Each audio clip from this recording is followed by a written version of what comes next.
was 28 when my own family decided who I was, and they did it without asking, without hesitation, and without a trace of doubt. They had always been good at that, assigning roles, defining worth, measuring lives against a scale they'd agreed on long before I ever understood the rules. I just didn't realize how firmly they had placed me at the bottom until that phone call. "Just don't embarrass us, Lily," my cousin Brandon said, his voice light, almost playful, like he was giving friendly advice instead of drawing a line. I could hear traffic behind him, maybe a cafe. His life always sounded busy, important. You know how these things are. Before I could respond, my Aunt Karen laughed somewhere near him, close enough that I imagined her leaning in, eager to be heard. "He means well," she said. "Everyone's doing so well now. Lawyers, business owners, people who've really made something of themselves. We just don't want things to feel awkward." Awkward. That word landed heavier than anything else they could have said. It was vague enough to sound harmless, but sharp enough to cut. Awkward meant unpredictable. Awkward meant I didn't fit the story they wanted to tell about our family. Awkward meant me. They never called me a failure. That would have required admitting cruelty. Instead, they used softer language, average, ordinary, still figuring things out. Words that sounded reasonable, even kind, if you ignored the way they pressed down on my chest. According to them, I hadn't done anything wrong. I just hadn't done anything worth mentioning. I wasn't married, which in their eyes meant unfinished. I didn't wear expensive clothes or talk about bonuses or promotions. I worked in public service, a job I believed in deeply but rarely spoke about, partly because no one asked and partly because I'd learned how quickly interest faded when the subject wasn't impressive enough. There were no trophies on my shelf, no dramatic success story to summarize over dinner. And in my family, success had to be loud to count. It had to sparkle. It had to silence other people at the table. When the call ended, I didn't move right away. I sat there with my phone still in my hand, the screen dark, my reflection faintly visible in it. I studied my face like it belonged to someone else, looking for whatever they saw or didn't see. The anger crept in slowly, settling under my ribs like a low, steady burn. It wasn't the kind of anger that made you slam doors or raise your voice. It was the kind that whispered questions you didn't want to answer. What if they're right? What if this is all I am? That kind of anger is dangerous because it doesn't explode. It erodes. It makes you replay conversations, second-guess your choices, rewrite your own memories until even your pride feels borrowed. I thought about every reunion before this one. How I'd been asked polite questions that led nowhere, how conversations shifted the moment someone more interesting arrived. I remembered the smiles that never quite reached their eyes, the way compliments came packaged with advice I hadn't requested. I had told myself it didn't matter, that I didn't need their approval, that I was fine. But sitting there, alone with the echo of Brandon's voice and Karen's laughter, I finally admitted the truth. It hurt. Not because I needed them to praise me, but because they had already decided I was something to apologize for. They weren't worried I'd embarrass them by saying the wrong thing or wearing the wrong clothes. They were embarrassed by the fact that I existed outside their definition of success. And for the first time, instead of shrinking away from that realization, I let it settle. Heavy. Uncomfortable. Honest. Because somewhere beneath the anger and the doubt, something else was forming. Quiet, steady, and impossible to ignore. A resolve not to disappear just because I made them uncomfortable. The reunion was scheduled at a country club just outside town, the kind of place designed to impress before anyone even spoke. White tablecloths stretched tight across long tables.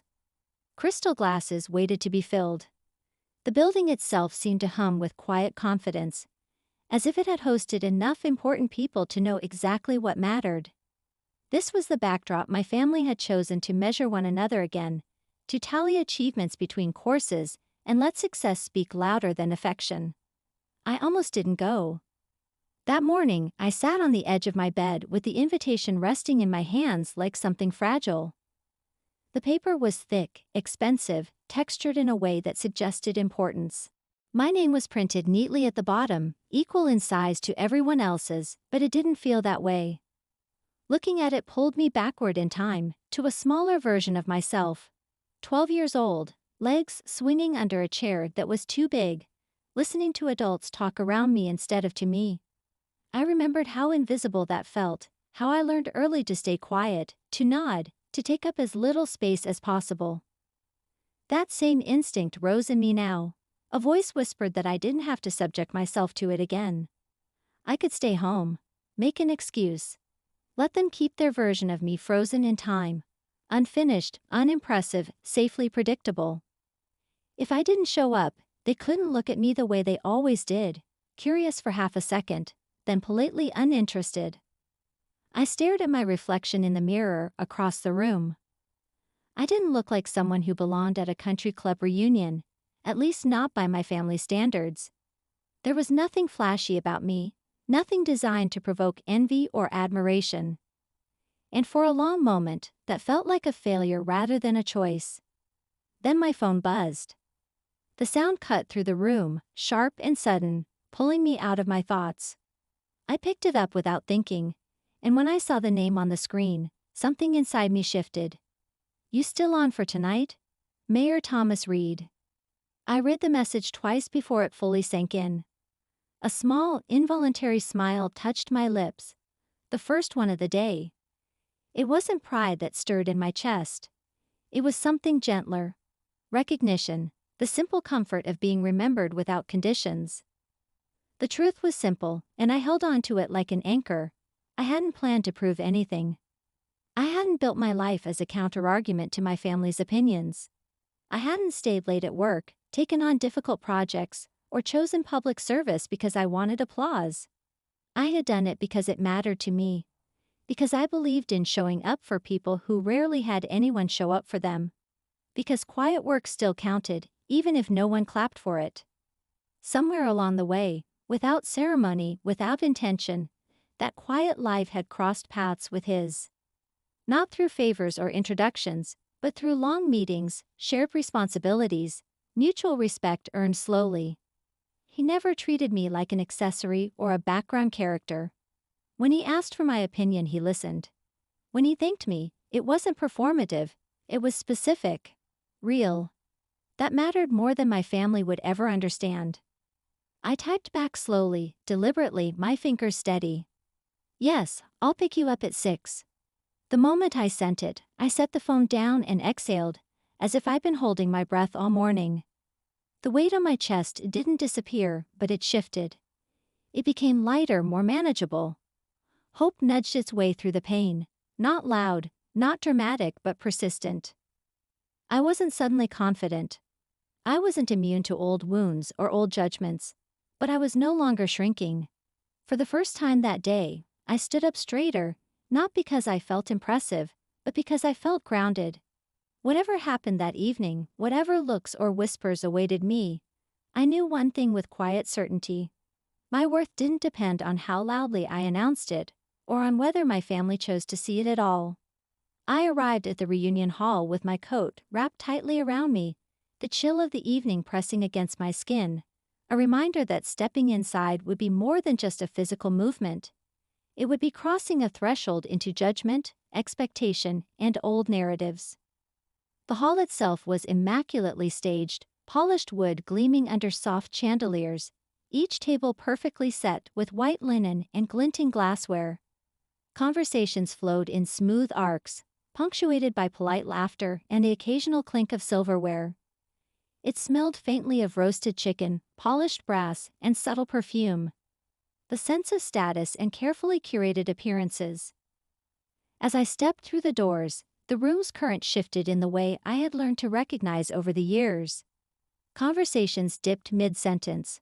Eyes, sharp and calculating, flicked toward me, assessing every detail, the cut of my jacket, the subtle shine in my shoes, the way I held myself, the small curve of a smile that didn't overextend. There was nothing scandalous, nothing striking, yet the silence was heavier for it.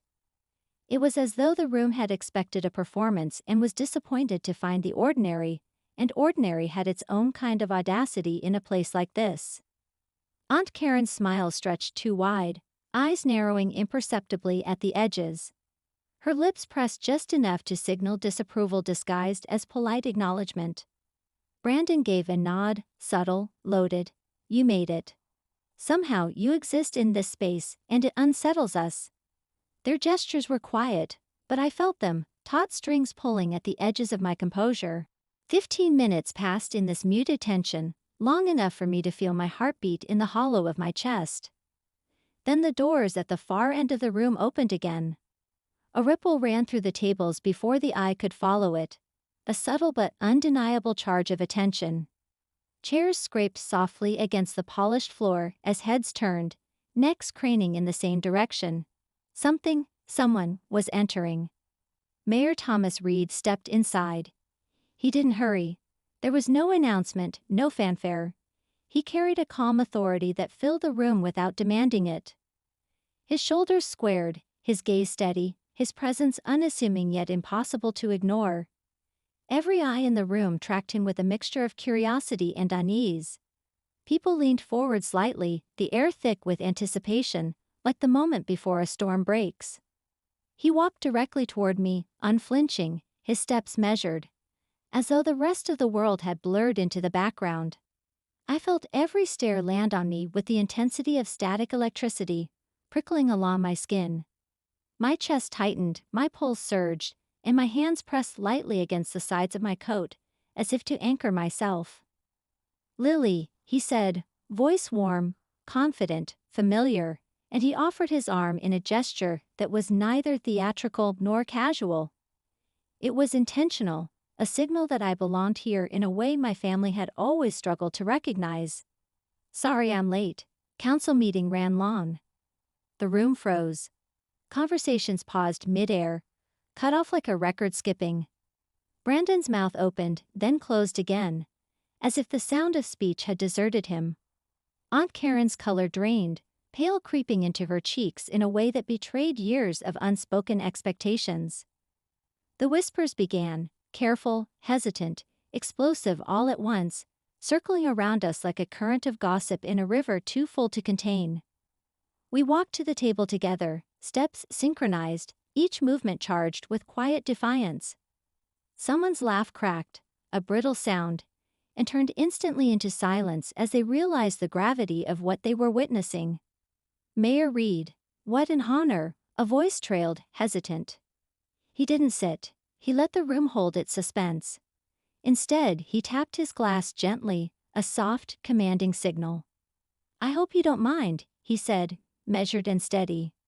But before dinner, I'd like to say something. And then it happened, the entire table stood. The quiet authority in the gesture, the collective recognition of someone whose value couldn't be ignored, settled over me like sunlight breaking through a storm. My heart hammered. My breath caught. The room, the judgments, the expectations, all of it, focused on a single, undeniable fact. I was no longer invisible. I spend my days surrounded by people who want recognition. Mayor Thomas Reed began, his voice calm but carrying the weight of someone accustomed to authority without needing to assert it. People who talk about impact more than they create it. People who chase applause, headlines, and accolades, yet leave the work itself incomplete, hollow, or undone. His gaze swept the room slowly, capturing the subtle discomfort in the postures around the table. The slight shifting of feet, the tensing of hands. I could see the tension ripple through them, the familiar need to assert superiority clashing with the undeniable presence of truth. Then his attention landed on me, not the room, not the gossip, not the optics, but me.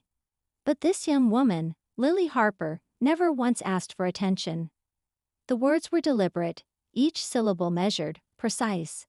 I felt my throat tighten, a lump forming that I had spent years training myself to ignore.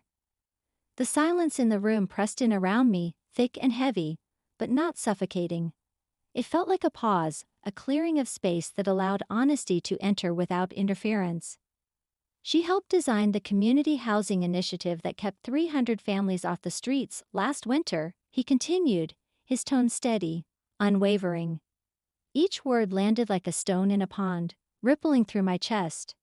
She negotiated funding no one else could secure, often working long nights, quietly, without fanfare or expectation of reward.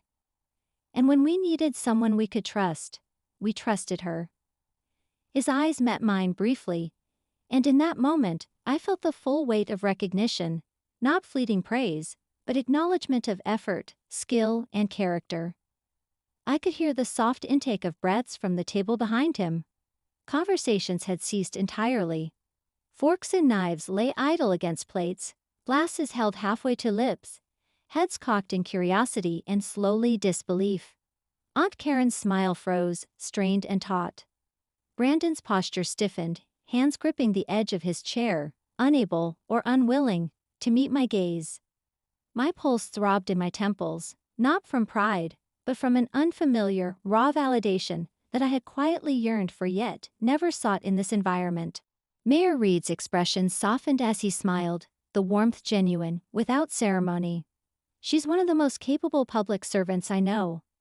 That statement carried no embellishment, no politics, no expectation of return. It was a declaration of fact, unassailable and simple.